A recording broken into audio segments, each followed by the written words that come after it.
যুক্তরাষ্ট্রের university of south ফ্লোরিডায় অধ্যয়নরত বাংলাদেশি শিক্ষার্থী জামিল লিমনের মৃত্যু ঘিরে বেরিয়ে আসছে চাঞ্চল্যকর তথ্য। দেশটির গণমাধ্যম নিউজউইক বলছে, এ ঘটনায় গ্রেপ্তার হিশাম আবু গারবিয়ের বিরুদ্ধে এর আগেও ছিল একাধিক সহিংস অপরাধের অভিযোগ।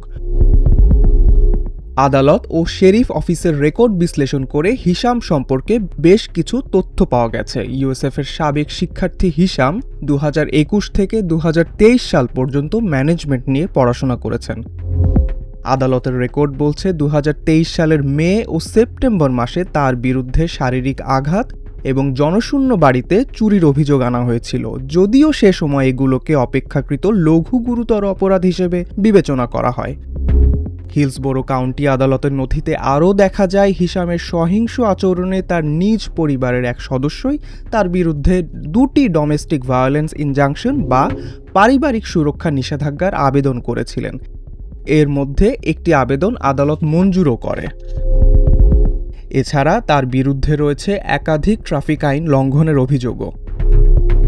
হিলসবোরো কাউন্টি চিফ ডেপুটি জোসেফ মাউরার জানান, জামিল লিমনের মরদেহ উদ্ধারের ঘটনায় প্রাথমিকভাবে হিশামকে পুলিশ হেফাজতে রাখা হয়েছে।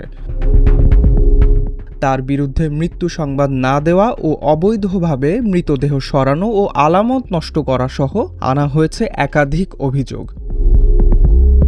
যুক্তরাষ্ট্রে ভূগোল, পরিবেশ বিজ্ঞান ও নীতিমালা নিয়ে পিএইচডি করছিলেন বাংলাদেশি শিক্ষার্থী লিমন।